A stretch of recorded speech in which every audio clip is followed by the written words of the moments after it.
তুমি কি জানো উম্মত, আমি 23টা বছর টানা তোর জন্য কেঁদেছিলাম উম্মত। আমি এমন কাঁদা কাঁদছি রে উম্মত তোদের জন্য। এশার নামাজের পরে দাঁড়াইছি, ফজরের আজান পর্যন্ত আমি আমার মালিকের কাছে তোদের জন্য, উম্মতের জন্য চোখের পানি ফেলে কাঁদছিলাম। আমার এত চোখের পানি তোর দিল গলাইতে পারলো না। আমি তায়েফের পাথরের আঘাতে আমার পিঠটা চালনির মতো ছিদ্র ছিদ্র হয়ে গেছে রক্তে। আমি বুকে পেটে 2টা পাথর বাঁধছি ক্ষুধার কষ্টে। আমি উহুদের দান দান শহীদ করা রক্তে উহুদের ময়দানে পড়েছিলাম বেহুশ হয়ে।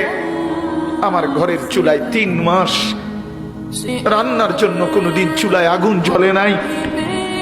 আমার এত চোখের পানি, এত রক্ত, এত ক্ষুধার কষ্ট, কিছুই তোর মন গলাইতে পারলো না, তোরে সেজদা দিতে পারলো না।